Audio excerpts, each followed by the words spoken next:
Yo, everybody. Welcome to Off Panel, a weekly interview podcast about all things comics. I'm your host, David Harper, and this week's guest is a former Marvel editor, the architect of the old Marvel Universe trading cards, and one of the people behind the development of the Transformers.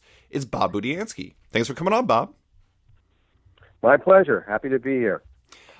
So Bob, I wanted to have you on to talk about your career and the impact your work had on many people's interest in comics, not the least of whom is myself, but I wanted to start with something recent. The story behind the creation of the Transformers was told in an episode of the Netflix series The Toys That Made Us, in which you were interviewed. Not only that, but your initial experience of getting assigned the gig was dramatized.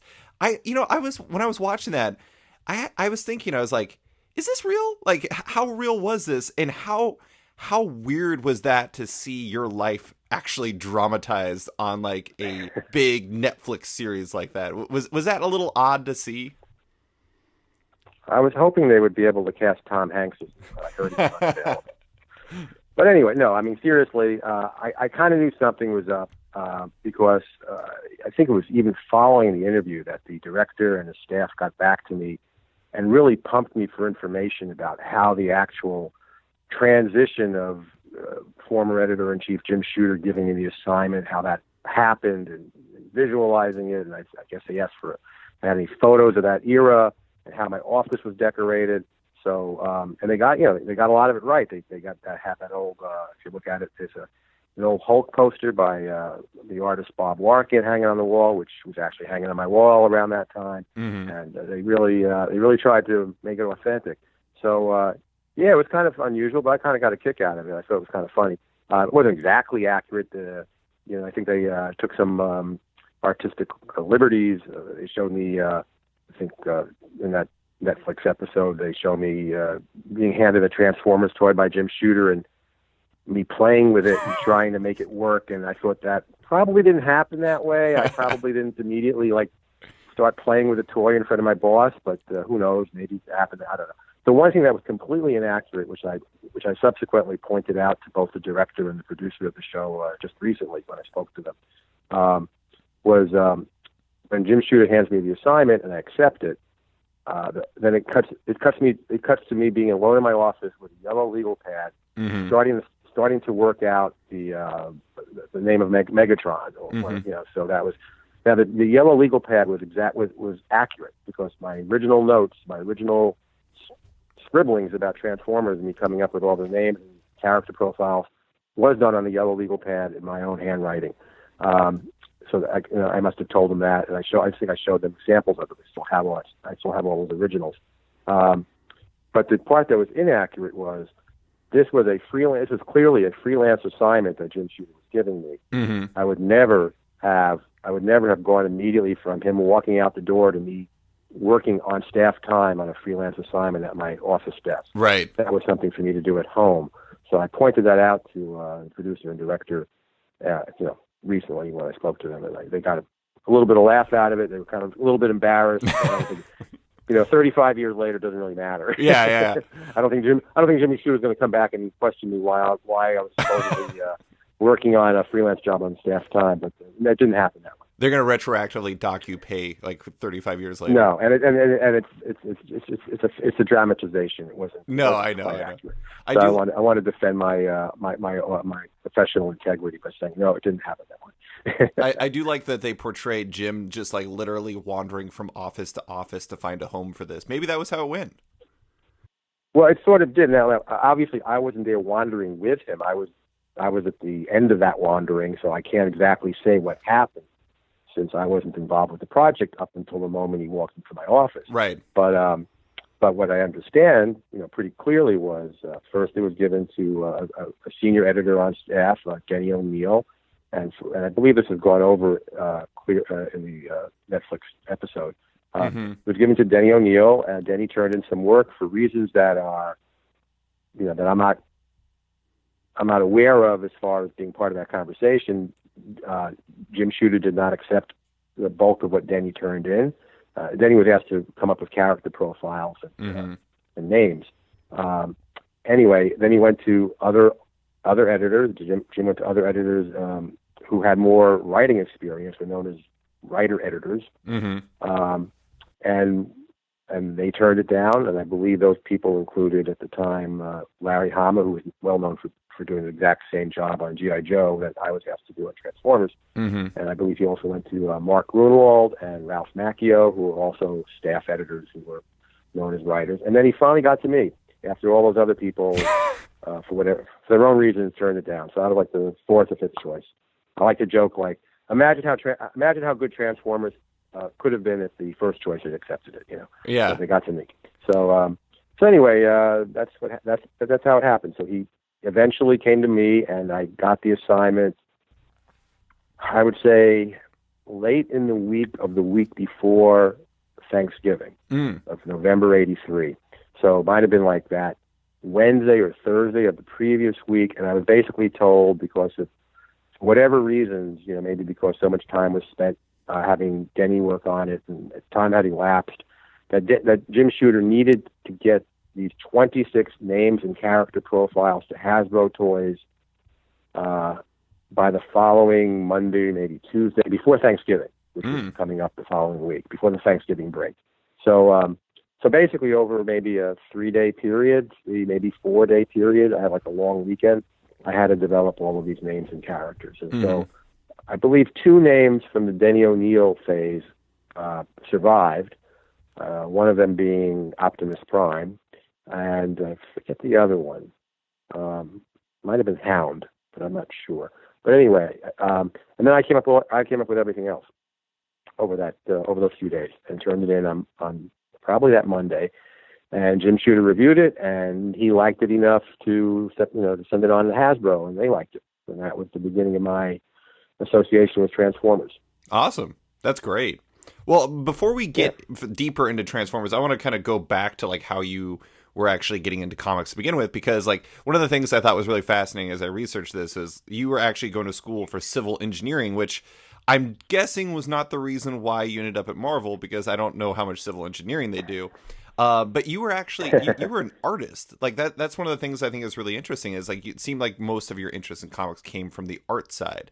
But a lot of people know you for your writing. So like, how did you end up at Marvel, from those beginnings, from being a person who wanted to be an artist, from being a person who was studying civil engineering? At college, I actually got a bachelor's in civil engineering, and I was going for my master's in transportation engineering. All the time I was in college, I was also working for the student newspaper as an artist, because I like drawing, and I had some talent, not a lot at that time, but I had some talent for it. And so I did a lot of work for the student newspaper over the years. I eventually became the graphic arts editor in my junior year, which basically meant I was in charge of either providing drawings for the student newspaper or hiring other artists to do drawings for the student newspaper. And we were a pretty visual newspaper, so we had a lot of artwork in it. So anyway, and all that time I wasn't really interested in comics when I first got to college, because I stopped collecting comics when I got to high school. And I kind of aged out of it. And then a friend of mine in college, another civil engineering major, must be something about us, introduced me to some new comics that I was completely unaware of at the time. And I thought, wow, these are unlike anything I remember reading when I was a kid, before I gave up the collecting. And I specifically was Conan the Barbarian. Oh, okay. Who at that point was just transitioning from Barry Windsor Smith as artist to John Buscema as artist. Not a bad switchover. No, it was beautiful. I was floored. I had never seen anything like that, because I had skipped several years of working at comics. So yes, I was able to. I started with when John Buscema was the primary artist in the book, and Barry Windsor Smith was just finishing up doing work on the black and white magazine version of Conan, and I went back and got some of his older issues. So there was that, and then there was also Jim Starlin's Adam Warlock series that was coming out around a similar time. So between those two, I was like really drawn back into looking at comics again. And certainly John Buscema, probably any artist that ever drew a comic, became the most influential on my own artwork as far as finding like an artistic guide as far as like, oh, he's the guy I want to draw like. I mean, I was influenced by a lot of artists, but John Buscema became the primary guy I was looking at.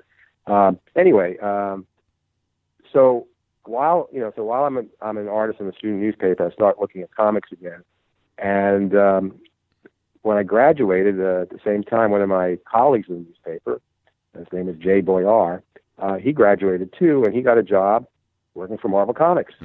He was trying to break into New York City newspapers, working as a film critic. So this took him from college to New York City.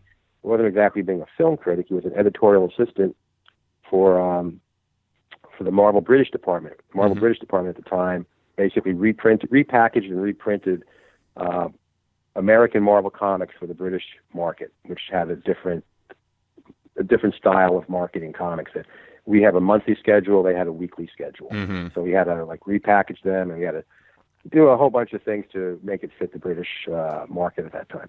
Anyway, so Jay got a job as an editorial assistant, and a year later, when I'm finishing up my first year of grad school, he decides to he finally found a job in the entertainment department of the New York City newspaper, which is where he really wanted to be. And he called me up and he said, "Do you want to interview for my job?" And I'd already visited him a couple times at Marvel because of my interest in this sort of thing. So one of my visits, probably like during the Christmas holiday between 75 and 76, I came down and he had me bring some of my sample work, but I was doing some comic book illustrations, trying to sell some pinup shots or something. At the time, Marvel was buying these one-page pinups for its black and white line of magazines like Conan. So anyway, I was trying to break in and brought some samples, and he introduced me to one of the Marvel art directors at the time, Marie Severin. And Marie looked at my samples and basically said to me, "You should find another career." So then I kept moving and said thank you, and I kept going. And Jay introduced me to some other people in the office, and I left. And I think I came back during spring break, and anyway, I was down there like twice during months leading up to my actual getting a job here. So when we get to May, when I'm finishing up my semester, my first year, I should say, in grad school. Jay said, "I'm quitting my job. Do you want to interview for it?" So I interviewed for it over the phone. Never actually was in the office interviewing because I wasn't going to college in Buffalo, New York, and this was in New York City and several hundred miles away. So after about a half hour of being on the phone and getting recommended by Jay and a couple other guys I met there, my future boss said, "Well, I really would like to meet you, but I really need somebody to start working here on Monday, so you can have the job if you want it." So basically I dropped out of grad school. It was the end of the semester anyway, but I didn't quite finish up a couple of tests or final papers or whatever I was doing. And so I dropped out on a Friday, and I was working there on Monday. Wow. And that was the beginning of my Marvel career, May 76. And the person who hired me was Larry Lieber, who was the head of the British department, and also Stanley's brother. Yeah. So I became Larry Lieber's editorial assistant for the next year or so until I quit and then became an artist. I had Paul Levitz on the podcast a couple weeks ago, and we were talking about how kind of because he had he was just going in because he was doing fanzines at the time, and then basically just because he was around, they were like, "You want to work here?" And he was like, "Okay." And it was kind of interesting. He described it as like if you were kind of known and if you were in the area, it like I don't want to say it was like stunningly easy to get a job, but it is surprisingly easy to get a job in the industry and to kind of be a part of that world. It's like once you start knowing people, it makes it easier to get in there, and especially in like the 70s where things were kind of still getting figured out, I think.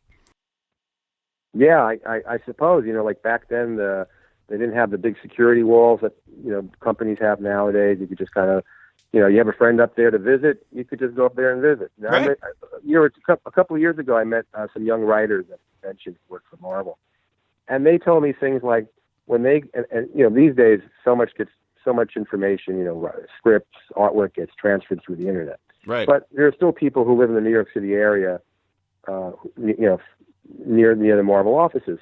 So these two young writers were telling me that when they want to come to the office to turn work in, they're told to meet their editor in the lobby.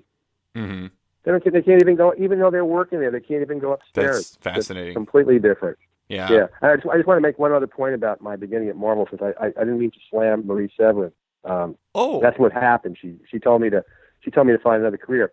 I'm sure people like me came through her office almost every day, that she had to look at their work and tell them to move along, for one reason or another.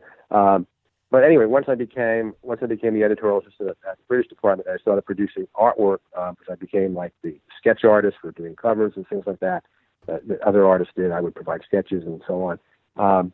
Anyway, she was probably the best teacher and the most helpful person. And she was the art director who was associated with the British department at the time. So, she may have completely forgotten me from 6 months earlier, but once I got there, she could not have been nicer and more helpful and more generous with her time and her knowledge to me, and making me become a better artist. Yeah. So I just want to say that about Marie. Well, and I certainly didn't take it as you getting slammed. I mean, I remember seeing online a rejection letter that David Mazzucchelli got in 1980 from Jim Shooter, and it's like, I don't think saying something like that is necessarily the end of the world. I think ultimately it's no. Yeah, like that type of stuff is like, that happens fairly regularly, and it's like, it kind of depends on what you do with it afterwards. And it seems like it did not dissuade you from working in the industry.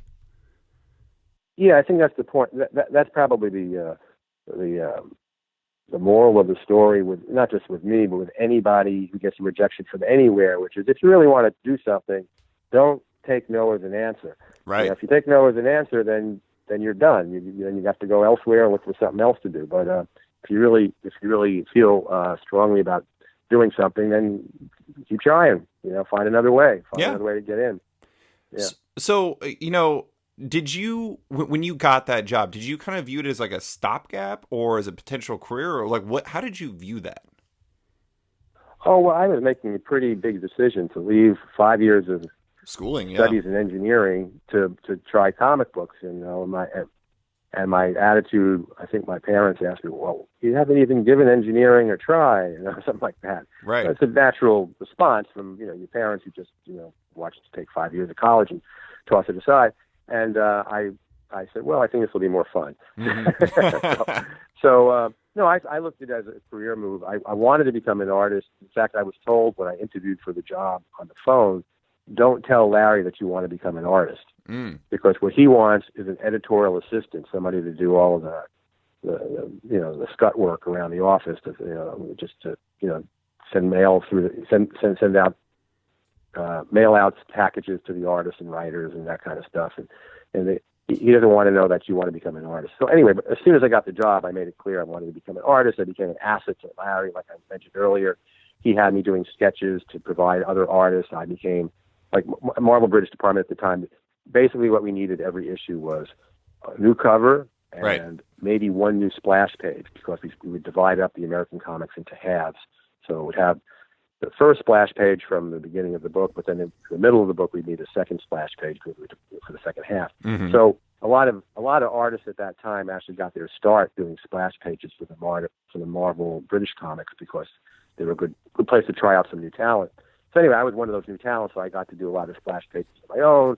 And I got to do sketches for other artists, like, here's an idea for you to do a splash page or a cover or whatever.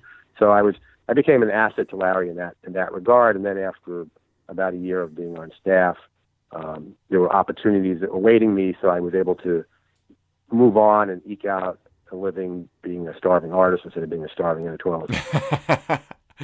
Well, it seems to me like, because of the requirement, like you have to have those covers put together, you have to have pinups in there, or the splash pages. It kind of seems like, even though you weren't supposed to say that you were an artist, like, having that skill set was actually extremely advantageous for the job. Oh yeah, without a doubt. Without a doubt. In fact, like I said, I got a lot of my own assignments, besides doing like some sketches for other artists while I was sitting there at my desk, handing them out to other artists. I got my own assignments that way. Once I left being a editorial assistant, I continued to get assignments from the British department. There was no ill will between Larry and me. In fact, I just saw Larry at a convention a couple of months ago. We had the nicest talk we've had in probably 30 years. We just had so much fun talking to each other. Mm-hmm. I also helped Larry get a replacement for me, so he had no bitterness. you know. So you were mentioning earlier about how you just happened to be in the right place back then, and you could get a job. So in my case, when I was leaving, before I left, a couple months before I left, 2 months before I left, like I said, back then there wasn't a big security wall between the public and corporations that you find nowadays. So this guy came upstairs to the Marvel office, to the reception desk, and asked if he could have a tour. Mm-hmm. And I recognized him. He was in my high school graduating class. So his name is Danny Fingeroff. So, oh, yeah. So Danny took a tour. He comes into the office, and actually the British Department office was right as soon as you walk through the reception desk door into the corridor of offices. We were like the first office. So Danny walks in, and I see him. We weren't really friends in high school, but we were in some classes together. Right. And I said, Danny, hey, nice to see you. Nice to see you like 5 years later. It was like 6 years later, yes. And he said that he was walking around, and he'd like to get a job in comics someday if it ever happened. So he walked around. I guess he met some people. I don't know. I didn't follow him on his tour, but I told him, well, if I ever hear of anything, I'll let you know. Mm-hmm. And so a few months later, I quit. I called him up and I let him know. He got my job. He got to replace me. That's amazing. So my wife, when I met her, she lived in this apartment that was like across the street from where I live now.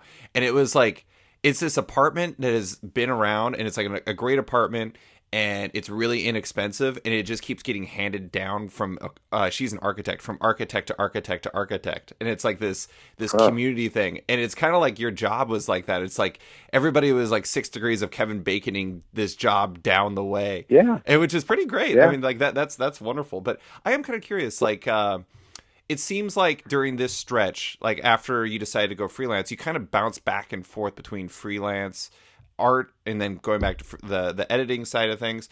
Why was that? And like, when did you like really settle down at Marvel on the editorial side?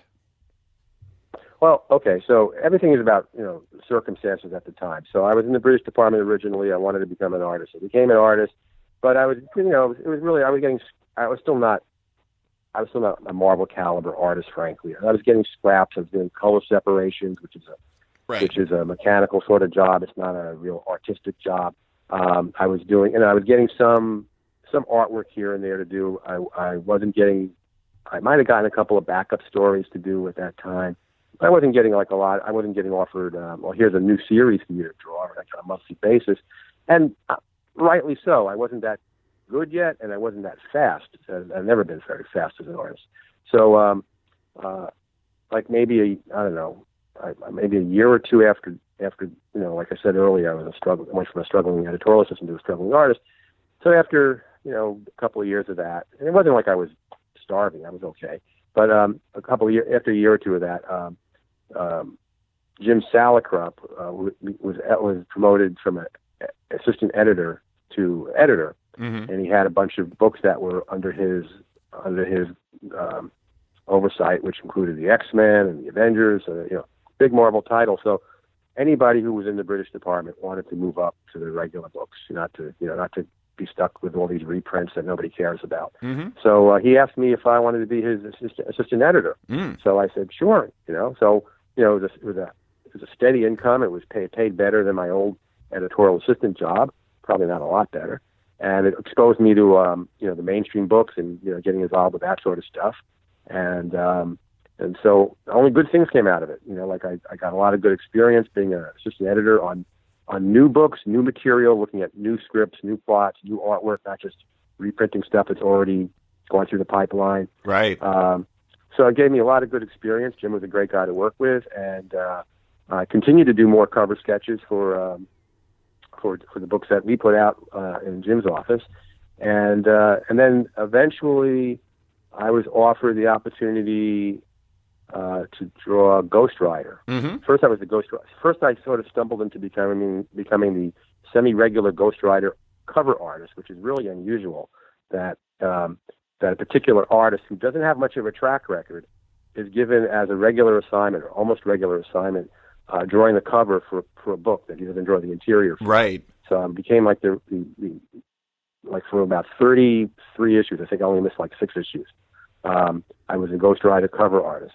and then eventually I was offered to become the ghostwriter interior artist as well. And I said, okay, now's a good time to quit being an assistant editor and become a full-time artist. So that's what I did for a while. I was a ghostwriter artist. And then Ghostwriter came to an end, got canceled after maybe I was on it for about a year and a half. And I was offered some other books. I was offered a miniseries, a Submariner miniseries, and a Thor annual. So sure, so everybody wanted me to do drawings for them. That's great. I'm happy.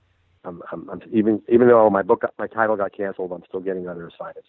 But I also realized, like, I'm pretty slow at this. This is grueling. Mm-hmm. I'm up till 2 a.m. every night. I have like no life. and then Jim Shooter came to me and said, would you be interested? I'd like to hire you as a full editor instead of assistant editor, full editor with my own line of books, etc. So I said, sure. I could use a break from being an artist. My book just got canceled. The timing is good, so I finished up my other assignments, and then I started as an editor. That was around 1983, I think, 82 or 83. I think it was early 83. And so I was given a bunch of like movie adaptations and a couple of books like Daredevil and Marvel 2-in-1, which transformed into the Thing regular monthly title. So I was given a couple of monthly books as well as a few like limited series, movie adaptations, etc. to fill my day. Mm-hmm. So that was good, and so I became a full editor. That's great. So and that was for 13 years. I moved up the editorial ladder, but that's where it started. So, one thing I'm kind of curious about, it was a really interesting time at Marvel during that period, actually in the comic industry in general. And if I remember correctly, I mean, obviously Jim Shooter was there. I think Jim Galton was kind of running things to a degree as I think he was president at the time. Yes. What was it like at Marvel when you kind of first like really signed on, for good-ish for your main run? You mean when I became a full editor? I was with Marvel. I started at Marvel at 76, so when I became a full editor, like I said, I think it was like late 82 or early 83. So yeah, I mean, I never lost contact. I was there almost every day. But it was a lot of fun. I mean, the people there were great. With maybe one or two exceptions here or there. People were great to work with. I was working with a lot of very creative, very crazy people, crazy in a good way. There were like. There was no bounds. The company, like you mentioned, Jim Galton. Jim Galton is president of Cadence Industries, which bought Marvel at some point. I don't know when. And he was just there. But he understood that, we were on, I think, the 9th floor, and they were on the 10th floor, or something like that. Mm-hmm. So as long as the crazies stay on the 9th floor and do their job and make money for the company, he was okay with that. He didn't, hey, they know what they're doing. Leave them alone. Mm-hmm. Throw them a bone every so often. So it wasn't as if we got a lot of not at least it didn't penetrate into my ranks. I'm sure people like Jim Shooter had to deal with it probably on a daily basis, but there wasn't any pressure from above, from the bureaucracy running the overall company, telling us what to do on a daily basis in a comic book. That didn't work that way. Mm-hmm. So we were allowed to do, what we did best, which was come up with what imaginative, entertaining comic books that drew a large audience. We sold a lot of books back in the 80s. Mm-hmm. So and we, I mean, with exceptions here and there, like Marvel could do no wrong. You put out a new this or a new that, and it worked. Mm-hmm. Like we came out with, like one of the things that I was given as on my plate when I became an editor was, Marvel had a retail poster program. Mm. So there were a few posters that were put out, but not too many. And then it was given to me, and it became like a regular, like, okay, we're going to put out, I forget how many posters a year, but like maybe 10, 20 posters a year. I got the top artists to do them. They sold well. The artists made money. Everybody loved it. Retailers loved it. It showcased our hallways were decorated with framed images of these, well, I forget what they were, like 24 by 36 posters. I don't think they were that big, but whatever size they were. Like these big posters just filled the hallways all up and down Marvel because everybody loved it. Mm-hmm. And my point is, we just started a retail poster program, and it worked. and then Marvel was partnering with all sorts of toy companies and so on. We can get into that later, but put out G.I. Joe, put out Transformers. Some of them worked, some didn't. But Marvel was willing to try. I wouldn't say willing to try anything, but they were open to anything, and then we would evaluate it. Like we did a lot of movie adaptations. One of my jobs, as I mentioned a few minutes ago, was when I first came aboard was I was given a couple of movie adaptations to do. Then I became the movie adaptation editor. So not all movie adaptations in the 80s, but a lot of them came through me. I was the guy who was given the job of overseeing the project, being the editor on the project. So movies like Labyrinth and Willow and the third Indiana Jones movie, and I don't know, I can go on and on. I'm sure there's more. I have the Willow comics.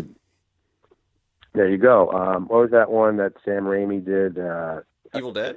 Is it Dead Man? It wasn't Dead Man. It was Dark Man. like that. Dark Man. Yeah. That one. I was just giving them right and left, and I would read the scripts and evaluate them and say whether we should, give this a try or not. And that was a lot of fun. It was a lot of fun reading scripts. Sometimes I'd be flown out to a meeting somewhere in the Hollywood area to meet with some movie people, and they would show me all the stills from the movie that I would be using for reference for the artist or something like that. So it's quite exciting, and like I said, Marvel really could do no wrong during that period when in the 80s when I was editor. Not because of me specifically, but we were just putting out things, and it was finding an audience. Usually, it was finding an audience. Yeah, it kind of seems like, because when you first started reading Marvel again, it was like Conan, and you mentioned Jim Starlin's Warlock. I mean, like that from that period to when you're talking about that, there was a lot of interesting risk taking that Marvel hadn't really done before. Like they were trying really different ideas in like the superhero comics. They were trying a lot of different things and how they were doing licensing and everything. It was a very fascinating time. It was kind of like an underrated time of like the development of Marvel's history during that. But yeah, I think part of it is that I wouldn't say I'm a comic book historian, although I've read a couple of books recently, which are basically histories of Marvel comics and related things. I think because you had throughout the '60s, and it was Stan Lee, right? Stan Lee had some tremendous artistic talent who were helping him plot stories like Jack Kirby and Steve Ditko and so on. Mm-hmm. And then I guess he brought in Roy Thomas in the late '60s, sometime in the '60s, like '60s, whatever. But basically, he created this foundation, and then there was a whole new generation, like I mentioned Jim Starlin, right? A whole new generation of writers who came in, who grew up on his vision, and then found ways to go beyond his vision, to marry his initial vision and bring in their own perspective and their own what they wanted to say. I was just reading something a few months ago. I don't know, maybe it was an article. I forget. Jim Starlin's got a lot of attention recently because of the Infinity Wars movies. Maybe it was an article about that. But it was pointing out that in the Warlock books that he wrote, he went out of his way to make fun of people like Stan Lee and Roy Thomas, who were working at Marvel at the time, and Marvel let it see print. Nobody. I mean, I was just a reader. I wasn't there when it happened, so I don't know if anybody was any friction. But let it go out there. We don't care. They won't. Like we think I don't think. When I say we, I don't think there wasn't like a brain trust that would review all this and say, will the audience like this or not? It was basically an editor and a writer and an artist, and then you said, okay, yeah, we want to do this. Let's do it. Put it out there. So Marvel seemed at the time very, very open to experimentation and to pushing the boundaries, and it was a great time. Yeah, it was a great time to be there. So I want to ask a couple quick questions about. These are hardly even questions, but some of the characters that were going on or were there during the time are very fascinating to me. Like I've done a lot of pieces that have touched on Mark Gruenwald, even the one that we had talked about before for the Marvel Universe trading cards. Like I know that some of the foundation of the Marvel Universe trading cards were the Marvel handbooks that were Mark Gruenwald's babies. Yes. But I'm kind of curious, like this is kind of a broader question or like a kind of a very broad spectrum, but he's a very interesting guy. He was an editor that kind of came on around when you did. Everyone, near as I can tell, very much loved him.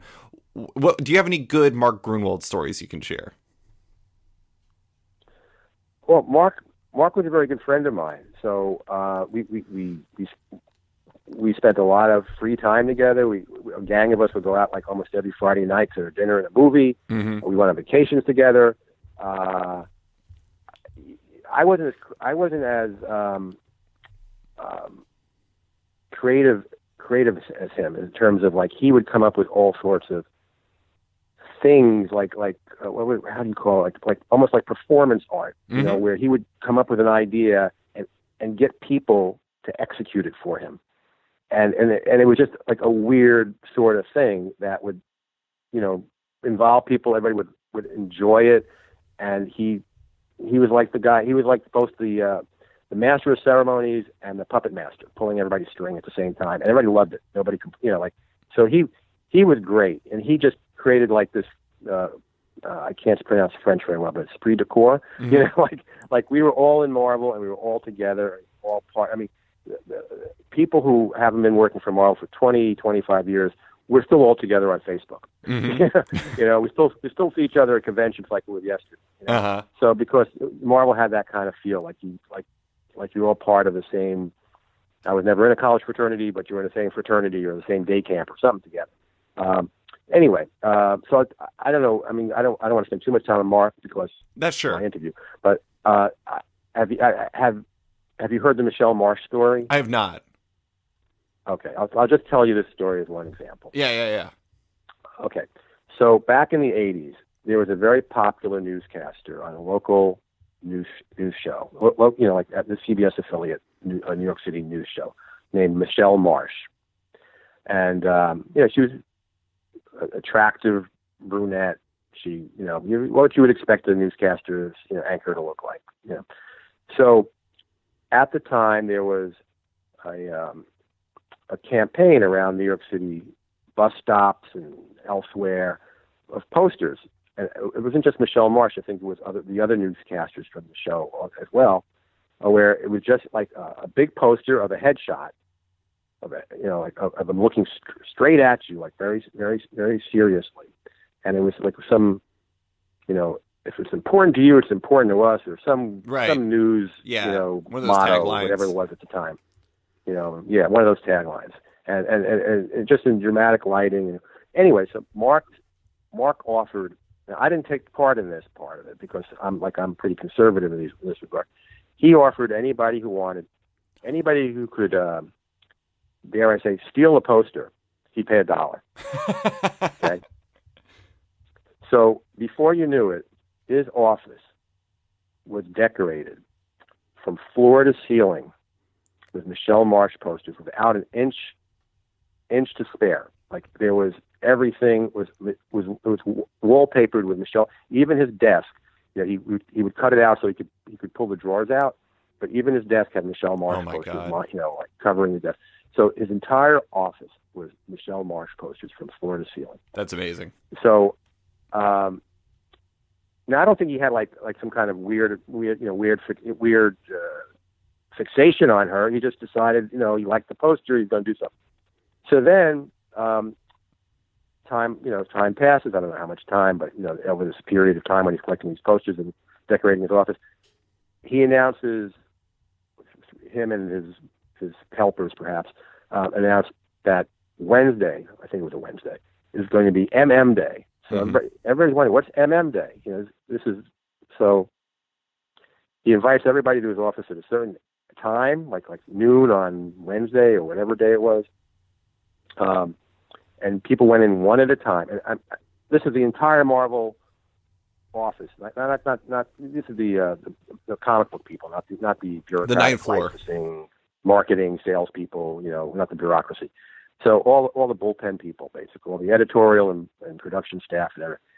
One at a time, we go into his office. It's not that big an office, you know. But by the time we're finished, there's like, you know, 30 or 40 people crammed in his office. And what he's done is they've cut out, they removed all the Michelle Marsh posters, and they've cut out just the faces, and they've attached a string to it, and they've cut out the eyes, and they made masks out of each one.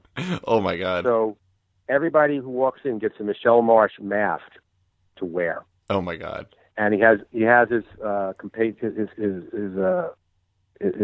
comrade Elliot Brown, one of our assistant editors at the time, video taping this, like filming it, Mm-hmm. and so what you see, if you ever could find this, it's probably somewhere on YouTube or something. You see a C-S-E-A of Michelle Marsh faces staring at the camera. Oh my God. That's amazing. And you don't know who's behind them. And that was Mark at his pinnacle, probably. Yeah.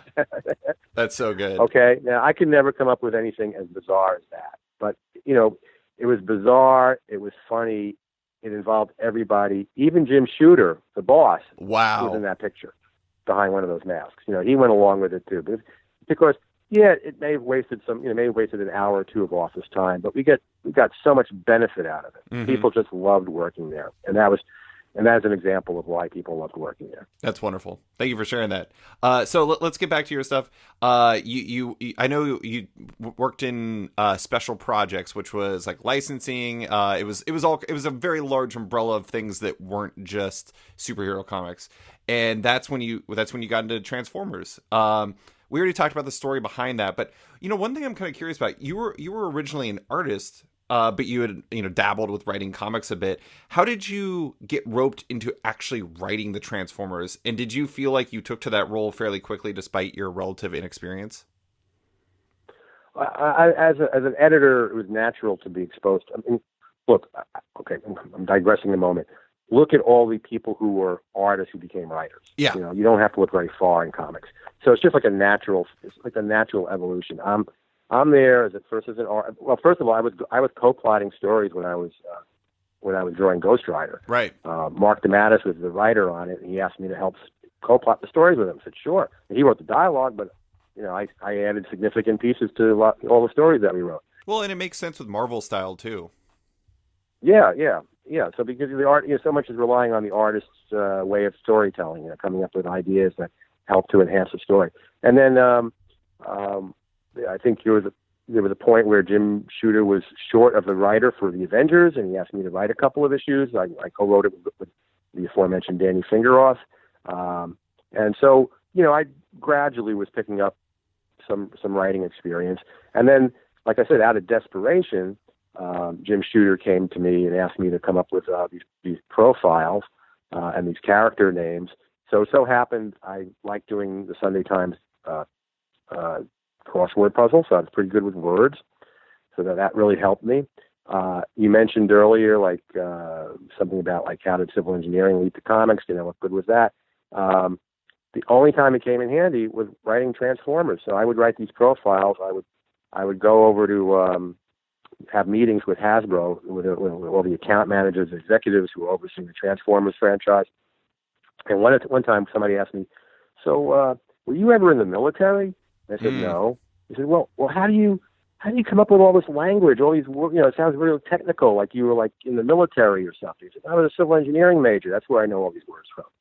So that was the one time where it really came in handy, when I was coming up with all this technical sounding jargon to give some authenticity to what I was writing about these robotic life forms. Mm-hmm. So that's how it worked out. But anyway, back to your question about how did I get into writing. So originally I was the editor as a special projects editor, which is what I became at the time. I was given the Transformers miniseries to edit. So Mm-hmm. When I became special projects editor, which was probably sometime in late '83 or early '84, Jim Shooter created this new job. He said, "You're just going to do special projects. Is that okay with you? You're not going to do any more monthly comics." I said, "Fine. I'm into that. I like working with all these movie companies and toy companies and poster programs and so on." So then Transformers was originally launched as a 4-issue miniseries, so I was a natural person to be the editor of that. Once it showed that it was a big success and that Marvel wanted to continue it as a regular monthly series, the book was automatically taken away from me as editor, because I'm not supposed to edit monthly regular books. Right. So I went to the new editor. Well, the new editor went to me, said, okay, and he himself was a pretty new editor at the time. He said to me, so what's your advice for this book? What do you think I should do? So I said, well, you should fire the writer who's writing it now. Mm-hmm. My former boss, was happened to be my former boss, Jim Salicrup. Mm-hmm. You should fire him and hire me to replace him. Because for the last 4 issues, I've been dictating the plots to the writers. for a 4-issue miniseries, we had 3 writers, which is very unusual. That's not the way you go into creating a miniseries. Usually, 4 issues, you want 1 writer going from beginning to end. But nobody could get a handle of writing the Transformers. It was such an immense, complicated affair with all these characters running around. Anyway, I was pretty much dictating the plots to people. I mean, these writers were talented people. They had their own ideas that they added to it as well, but it was such a burden on everybody. So I said to the new editor, I said, fire him, hire me, because I've been handling it anyway. And that's how it happened. Jim Salicrup and I are still friends. Yeah. No, I mean, it makes sense. I mean, like, it's not like you were doing it maliciously. It's like, if you're dictating the plot, it's like, why not write it yourself? Yeah. And once I was no longer the editor, the Marvel rule was you could not edit yourself. So once I no longer became editor of that book, I was no longer associated with the book as an editor. I was eligible to become the writer. Mm-hmm. So what was your approach to the book? Like, I mean, this was a comic that was largely, it's toys that were for kids, and it was in comic form. Like, what was your approach? What were you trying to do with Transformers at the time? My overall look at the Transformers was, it's a fish out of water story. You have these giant, powerful alien robots who, through circumstances, by the way, circumstances refers to the original storyline, the Right. original story treatment that Jim Shooter wrote, not me. I had nothing to do with it. So that the original basis of the Transformers was all created by Jim Shooter, Mm-hmm. as far as the story goes. Anyway, I looked at it as you have these giant, powerful alien robots who happen to be on Earth, and as much as possible, I tried to put them in situations where they would rub up against humans, and they wouldn't understand us. Even the good guys were disposed to protecting us. The bad guys didn't care about us. They just wanted to, rip us off for our resources or whatever. But so wherever possible, to create some interest for me as a writer, I tried to put the Transformers in situations where they were, at a rock concert, they were at a camping ground, they were at a ski slope, they were on a tropical resort island, wherever I could, to try to put them in situations where they would rub up against humans and show that they are not us. They are, to varying degrees, trying to understand us, and like I said, if they're Autobots, most, not all of them, were trying to be protective of us. But that's where I was coming from. Mm-hmm. That's how I approached working on the Transformers. But I thought, one other point just to add. So I just thought, like, if I just had every story of the Autobots and the Decepticons slugging it out, I'd find that I'd get bored with that pretty quickly. Now, I did have stories like that, admittedly, but I tried to space them out between all the other stuff that was going on. Well, and also, like, at a certain point, you have to have some level of depth to have people, or make people want to keep coming back, to have some sort of, like, value to these characters and everything. And I know that there are all kinds of complications with that, but it was a gateway comic for me. Like, we talked about this before we started recording. Like, in a lot of ways, your work was like the architecture for my fandom, because Transformers, the Marvel comic that you worked on, and then the Marvel Universe trading cards were two of the things that actually got me into reading comics. But one thing that I think is really interesting about the Transformers series is there's this one, Transformers number 41 is like the comic that has like all of them fighting on the moon, and it's like got one half is like Decepticons facing Autobots on the other side.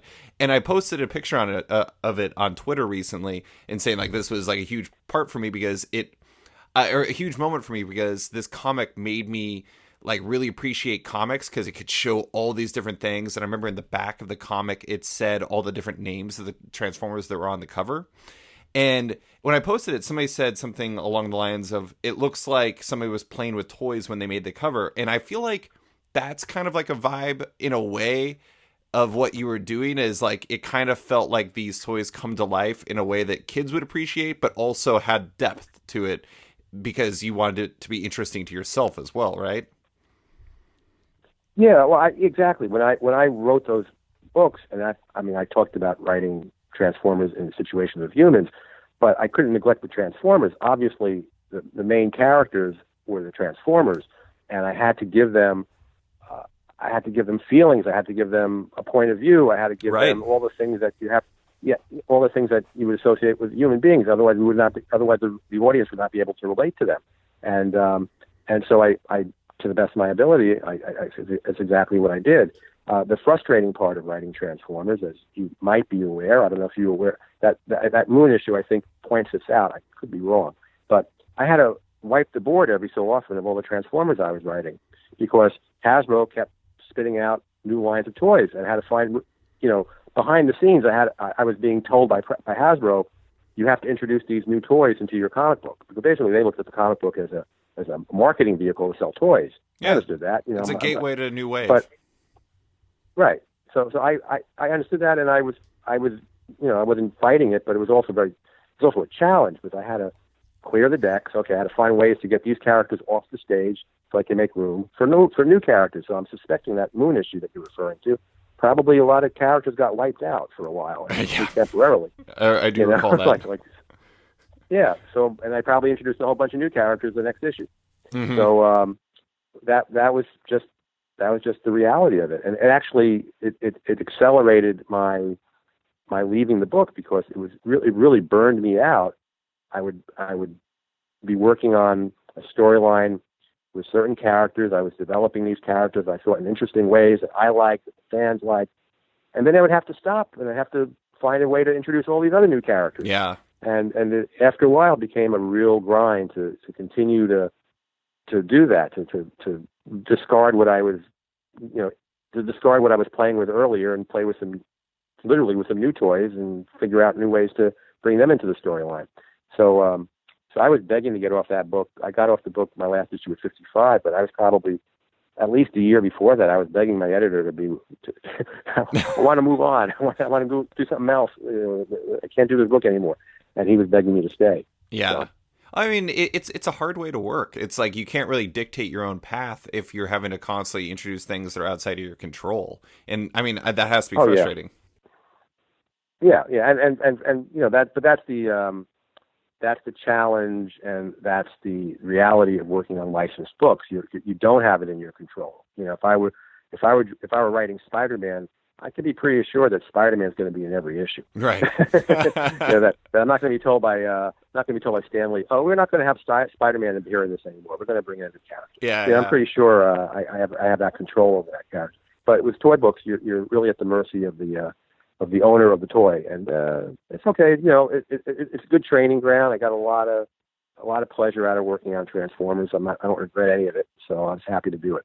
That's one thing I was going to ask you about. You were burned out by it. You had some separation from it for years. And then I read that basically in the 2000s, you went online and you were shocked to find that the people were still talking about the work you did. But it kind of seems like your relationship with Transformers has kind of changed over the years. Like maybe before you were a little whatever, it was a job 20 years ago, to now there's a level of fond memories to it that you kind of have for it. Would you say that's a fair statement, or do you still kind of have mixed emotions about it because of the nature of the job? Oh no, that's a perfectly fair statement.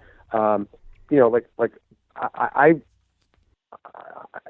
read the books when you were a kid. Yeah, I haven't reread them, to be honest.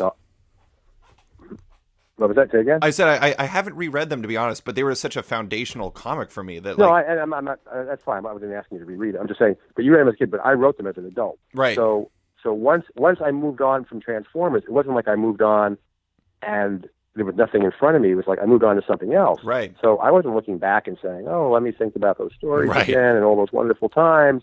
No, it was like, okay, that's done. Now on to the next thing. And it wasn't until probably the last 15 years when there's been such a huge Transformers revival, and I get pulled into it, and I really appreciate that. I did something back in the 1980s that at the time was a job. I did it to the best of my ability. I enjoyed doing it, but it actually became a legacy. I had no idea. At the time when you write these comics, you don't think that 30 years later, 20 years later, somebody's going to be writing about this stuff on the internet. The internet didn't even exist back in the 1980s. Right. It's not for the public. So you don't think like that. You just write it and you move on. I'm sure Chris Claremont and John Byrne didn't think when they wrote Days of Future Past that they would base a whole movie about it. Decades later, things like that. You just don't. now I think every comic book creator thinks, well, I'm going to create this new thing and I'm going to make a movie out of it in 10 years. Yeah. I think that's what everybody goes into. But back then, you're pretty young and innocent. Like, you're just doing your job to the best of your ability, and hopefully there's an audience out there that'll find it interesting and exciting and entertaining. And so I could, my view of the Transformers has changed only because the public's view has changed. Mm-hmm. If the public wants to keep it alive and bring me into the conversation, as has happened on numerous occasions over the last 10, 15 years, then I'm okay with it. I mean, when I first started reading about myself on the internet, people assumed I was a recluse. Literally, they say, "Oh, where's Bob? Whatever happened to him?" Yeah, I wasn't hiding. I just moved on. Yeah. It's like I'm not here talking about Transformers because I moved on from Transformers like 10, 15 years ago, and so now people have formed an opinion about me based on no knowledge of me, thinking I'm some kind of recluse. And then I started doing interviews on the internet. The first couple of interviews, whenever those were, again, 15 years ago, probably. And then people's opinion about me started changing. Oh, Bob! They started calling me Uncle Bob. Like he actually, is around, and he's a good guy. He's a really nice guy. He likes the Transformers. They just thought like I was hiding under a rock somewhere because I wasn't part of this Transformers underground that was keeping all this stuff alive from back in the 1980s. And it's just because I moved on. So here I am today, 2018. I'm still talking about it, but only because people like you and others have brought me into it. Yeah, yeah. No, I mean, I came across interviews where people talked about you like you were J.D. Salinger or something like that, and it was exactly. Yeah, it was really fascinating because I'm just like, what are you supposed to do? Like, if you're not in the industry anymore, it's not like you're gonna when I talked to Paul Levitz, we talked about Jeanette Kahn, who also, she hasn't been in comics in a couple decades, and it's like Jeanette Kahn like doesn't really exist. I was like, do you feel like she's kind of, I asked Paul if he felt like she was underrated these days, and he's like, well, part of it's just she's not around anymore, so people just don't talk about her. It's not like she's not doing anything, but she just isn't in comics, and it is kind of interesting how those things happen. But so I want to talk about the Marvel Universe trading cards, which we actually talked about before for a piece I wrote about detailing their history. These cards, for listeners that don't know, were trading cards that feature the characters and stories that make Marvel Comics special. They were hugely popular. You worked on 11 sets, and I just want to talk about them briefly because I did that big piece. But reading all of your interviews, recalling what we talked about before, this actually feels like something that you look back on very fondly. Like, this was a pretty cool achievement that you had. Is that a fair statement? Oh yeah. Oh yeah. I loved working on those cards, and I was happy to be able to bring them up a level, because up until then, Marvel was licensing out to whoever. I don't know who they licensed out trading cards to, and I guess they were sold through comic book shops, perhaps. I don't know where they were sold, but they were cheaply made. They would get some pickup art from some comic book, and they would stick it on there with a cheap paper, and they looked pretty crappy. Mm-hmm. Hope I'm not insulting some old licensee of Marvel, but in any case, Marvel, nothing to do with me. Marvel made a decision that they were going to put out real trading cards, work with real trading card companies, and that we would bring it in-house and have it done in-house by people who knew the comics. And I, being the special projects editor, I was the natural person that at the time, it was Tom DeFalco was the editor-in-chief. He's the one who brought it to me and said, okay, we want to do these cards, and I brainstormed some ideas with, I'm sure it was with my assistant editor at the time, with Tom Brevoort, I believe, who's now a Marvel VP. Mm-hmm. And maybe a couple other people, I don't remember, frankly. But I had my own ideas, which was, I grew up, I'm still a big baseball fan. I grew up collecting baseball cards. So, like, what can we bring to Marvel cards that made baseball cards so exciting to me? So I thought, well, there's just statistical information. Marvel Universe handbooks have all the statistical information. We can just, borrow that. Yeah. Put that in there somehow. And we came up with all sorts of fun stuff, like, did you know? Like, I came up with the idea of did you know? Did you know is taken directly from baseball cards. The old baseball cards that I collected would have a piece of trivia about each baseball player. So I just put in the did you know box, and just all this fun information. And then as much as possible in the Marvel style of maybe overheated writing, write a description of each character, Mm-hmm. who that character is. I'm talking really about the very first Marvel Universe series. Right. And so we put all that together. We got Marvel artists. Tom Morgan being a primary artist initially. Got Marvel artists to do the artwork. And we got great coloring. I believe Paul Mounts was the guy who colored the first set. Mm-hmm. And it was a huge hit. And Marvel wound up buying 2 trading card companies as a result of the success of that set and subsequent sets. It bought Impel and Fleer trading card companies, which I think backfired on them. I think because those card companies also produced cards for other sports and other things. And then there was a hockey strike one year and a baseball strike another year. So those card companies tanked. The Marvel cards still sold, but because the sports strikes, the other sports cards did not sell, and that helped to drag Marvel down, among other bad decisions in the 1990s. But that wasn't because of me. I didn't tell them to buy those card companies. But anyway, so after the success of Marvel Universe, we did the Marvel Universe 2 set, the Marvel Universe 3, a Spider-Man set, an X-Men set that was exclusively by Jim Lee, a Spider-Man set exclusively by Mark Bagley, a Marvel Masterpieces set exclusively by Joe Jusko, another Masterpieces set exclusively by the brothers Hildebrandt. And we just had so much fun, and we changed it up every time we did another set. Tom Brevoort and I would sit down and come up with new ideas of how to do what we just did, but not do it exactly the same way. Right. Come up with new information, new graphics, new way of presenting the cards, new details that unless you were a super card collector, you wouldn't even notice. Like I think with Marvel Universe 3, I think if you put I think there were 2 sheets of 100 cards or 2 sheets of 90 cards coming off the printing press. So if you arranged all those cards consecutively, numerically together, by a 10 by 10 or 9 by 10 grid, it formed one giant picture. There was one background that linked all those cards together. We had Joe Jusko paint with a big cosmic background. Huh? The entire set? Again? Yeah. Oh wow. Yeah. If you take, I think it's 2 different. I think there were 2 different sheets in that set. So if you take cards 1 through 90 or 1 through 100 and do a grid, and then you take the other set and do cards. Let's say it's 100 cards. I'm not sure. Mm-hmm. 1 through 100, a 10 by 10 grid. Then do another 10 by 10 grid. 100, 1 through 200. It formed one giant picture. Those people who put those cards together, in their books, they put them together in a grid. They say the backgrounds all connect mm-hmm. because there was a big cosmic background behind it. So things like that. We would do all sorts of, crazy things like that just to have more fun with it. I have the cards 3 feet from me, and so I'm probably going because I know that they connected in a 3x3 grid. I didn't realize they connected in a larger grid, so that's just blowing my mind right now. But one of the things that really struck me as I was putting that project or that piece together is that it's a project that's there's a lot of people like me, working pros today, who look at those cards as this thing that made them fans of comics, and then they ended up working in comics. There's a lot of big names that work now who collected those cards, and that was a big impetus for them. But not only that, but every person I talked to that worked on that project loved working on that project. Art Adams loved working on those cards, and it's really kind of amazing to look back. And Joe Jusko,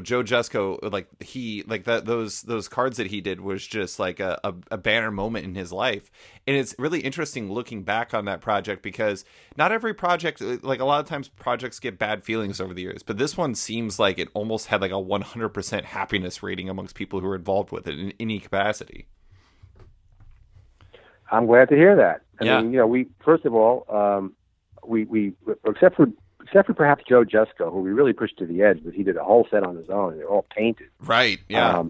But we would ask artists. We would try to get artists that were associated with certain characters, so that the fans who read the comics would know who the artist was, and the artists themselves would know how to properly depict those characters.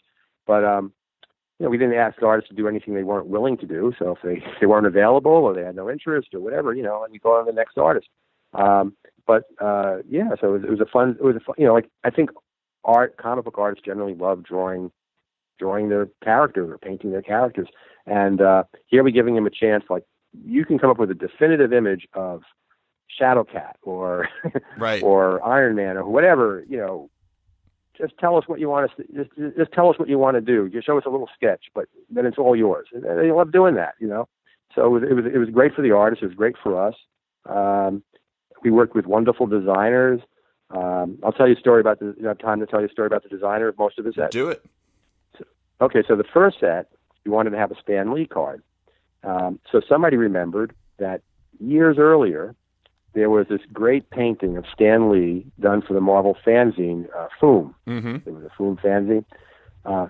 Okay, so it was a great painting. It showed it was a portrait, it was a headshot of Stan, but it was divided up so that part of him looked like Thor, and part of him looked like the Invisible Woman, and you know, like he was manifesting the powers of like a half a dozen or so Marvel characters that he had some hand in creating.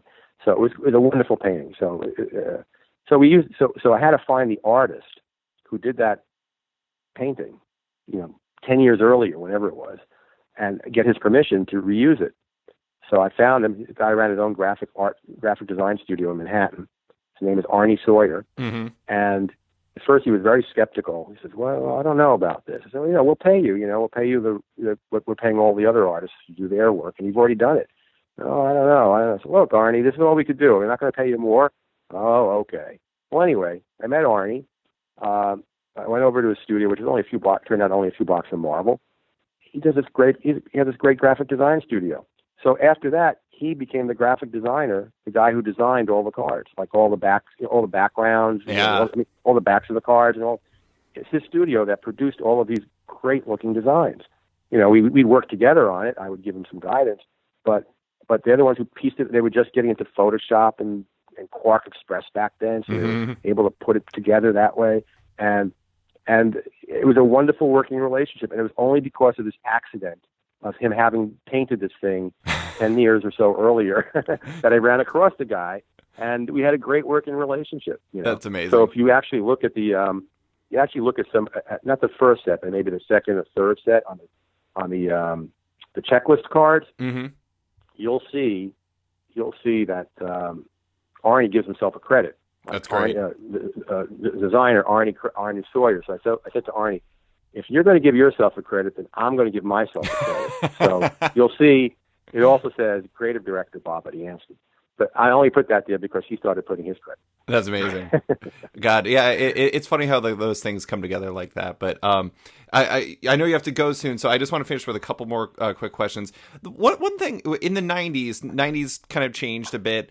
You moved up to become an editor-in-chief of the Spider-Man line, and I just really like. One thing about that time, and I read Marvel Comics: The Untold Story. I know some of this stuff, but I always found it really fascinating that there was 5 editors-in-chief, or I don't know, editors-in-chiefs. I don't know. At the same time, like that. How did that work? Was it more like editor-in-chief in like name only, and you were just kind of a line editor, or was it? I don't know. How was that? What was that like? Well, generally it worked. I mean, it was fine. Okay, here's what it was. Marvel had been expanding for years in terms of the number of titles it put out. Right. In the, like, I don't know, sometime 93, 94, whatever, Marvel was hitting a problem with some sales. Image Comics had come up. Other companies were using technologies that were more advanced than Marvel. Marvel was slow to pick up on computer coloring, right, and the better paper grades. So Marvel sales were beginning to stall, and the president of the company at the time, Terry Stewart, decided that Tom DeFalco should be, promoted out of being editor-in-chief, meaning, find another way to do this. Mm-hmm. He had a lot of senior editors, me included. So rightly or wrongly, he thought it would be better to decentralize Marvel. And so we each had our own little fiefdom. So I was given the Spider-Man books. I never asked for Spider-Man books. I didn't have a close connection to them, but that's how it happened. I wasn't going to turn down the opportunity, and we all got along. I mean, most of the time in all the years I was at Marvel, the editors got along. We cooperated. There were some simple rules, like if you want to use one of my characters in your book, you got to ask my permission, and if possible, we would do it. If we have to, there would be approval on the plot, or like. In other words, you're using my character, you got to show me the plot, or you got to show me the artwork, whatever. I mean, there were some simple neighborly rules of, just common courtesy. You just can't take my character and use it any way you want. Right. And that continued throughout the short-lived five editors-in-chief period. Mm-hmm. So it didn't really change anything. And it helped define boundaries, so it made it easier in a way to establish who's in charge of what, so you didn't have to go to one editor-in-chief for permission on something strange. You can go to, for the next kind of question, go at Bob Harris. The horror books, I think it was Body Chase at the time. And if it was me about the Spider-Man, so it worked okay. What didn't work was that Marvel was imploding. Right. So that created all sorts of other pressures. So eventually that came to an end. And the new president at the time, president was elevated over, Sarah Stewart was let go and the new president came in, and he didn't like the system. He didn't like comic books, in my opinion. Right. So he said, okay, going to have one editor-in-chief. It's going to be Bob Harris, because obviously Bob Harris was the editor-in-chief of the most successful line of books we were putting out, X-Men. And so then that was that. And then the day that Bob Harris we were all called into his office. Jerry Calabrese was the new president's name. We were all called into his office. He said, okay, here's how it's going to be. Bob's editor-in-chief, you're working for him. And as we walked out of the office, I said, you know what that means, Bob? It means that he wants you to be in charge of all of the new round of layoffs that are coming. Right.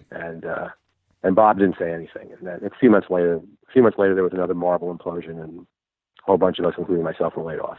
Yeah, it seems like, it was not even just Marvel. I mean, it was kind of like an industry implosion. It kind of, in a weird way, well, actually, it's not even a weird way. It's like a noted way, is that it was kind of in a similar way to what happened to trading cards, in that, like, you had the strike, and you had all these different things in trading cards, and then a lot of shops closed, and then they couldn't maintain the numbers that they were doing before. And then with comics, it was the same thing. It was like they had the distribution wars, they had all these different things that happened, and it resulted with a lot of the retailers that had comic book shops just couldn't stay open, and went from a way larger number in comic shops to a much smaller number very quickly, and that it had an area of effect on everybody. But so you left in January of 96.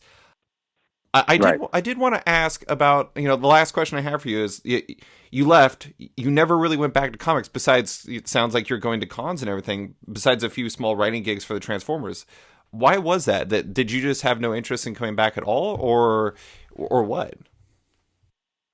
Well, back in January 96, it just looked like comics was a dying field. Like, it was just like, it would be, I would be trying to get into stay in an industry that was imploding, that was shrinking. Sure. So I decided to look for other opportunities. That's pretty much it. I didn't, wasn't really that I disliked comics, but like you mentioned Mark Gruenwald earlier. Mark Gruenwald was passionate about comics. Right. I was never passionate. So it was okay for me to say, okay, I've done my 20 years. It was almost 20 years, my association with Marvel. I've done my 20 years, and it's time for me to find something else to do. So that's pretty much how it went. Now, more recently, over the last decade or so, through no fault of my own, I started getting invited to conventions, specifically initially Transformers conventions, but now just general comic book conventions. People start contacting me, asking me to do art commissions based on my comic book work. Mm-hmm. So I'm still doing comic book related stuff. I do commissions on occasion. I just packaged up a Transformers commission yesterday.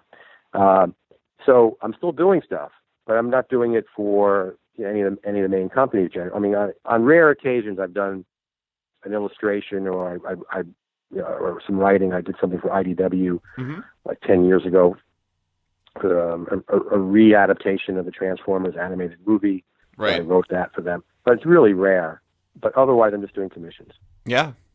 No, I mean, it makes sense. I mean, it's like what we were talking about before with you being perceived as a recluse. It's like, just because you don't work in comics anymore doesn't mean you've like disappeared. And honestly, reading the tea leaves, like, you picked the right time to get out, even excluding the fact that comics still exist now, and that like now somehow Marvel has become like a household name in a way that even they weren't even before. But I mean, that was still, like, comics were in a very dark place for a decade after you left. And so, Yeah. Well, my only regret about the timing of my leaving Marvel is that maybe I undersell myself, but back in 1996 when I left Marvel, going to another company and saying, "Oh yeah, I was an editor at Marvel Comics for the last 13 years," wasn't a big selling point. Right. Because it was a comic book company. Now, if it was 10 years later, or maybe a little more than 10 years later, after the explosion of Marvel movies and Marvel being like the media giant of the world, Right. having that kind of experience to dangle in front of somebody, they say, really, like where can we? How soon can you start working for us? It's like I think the people's heads have turned around completely on the value of comic book experience, and so my timing in that regard, not that I had any control over it, I had no control over it, but the timing of leaving Marvel was off by maybe a decade or so, because I think comic book experience has a lot more currency today than it ever did. Yeah, no, I mean, to the point where people outside of comics are trying to get in comics so they can have that currency in their wallet. But Yep. it's a different time. But Bob, thank you so much for walking me through your history, through everything you've done. I really appreciate you taking the time. Oh, it's been great. I really enjoyed talking to you, and you know where to reach me if you have any more questions. Thanks for listening to this week's episode of Off Panel with writer, artist, and editor Bob Budiansky. If you're a fan of the show, check it out on Patreon. If you back it on there, you not only support the show, but you get early access to each week's podcast, access to exclusive written and audio content, and more. Also, don't forget to subscribe to the show on iTunes or Stitcher and give the show a rating or review while you're at it. You can also find the show on social media like Facebook, where you can find us at /sketched, that's SKTCHD, follow on Twitter at @sketchcomic, or follow me at @slicefriedgold.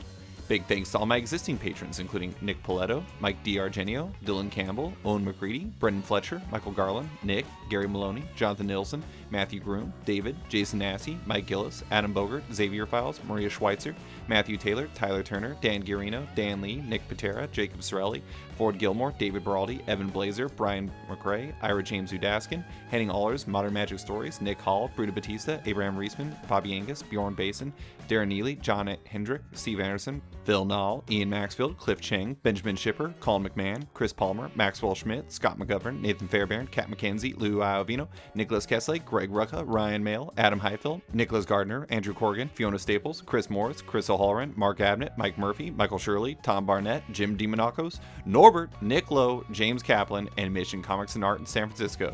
You guys are all the best. A quick thanks to the band Wolfpack, whose excellent track outro from the album Volmilch opens and closes the show. Give them a listen as they're totally rad. Thanks for listening, and tune in next week for another episode.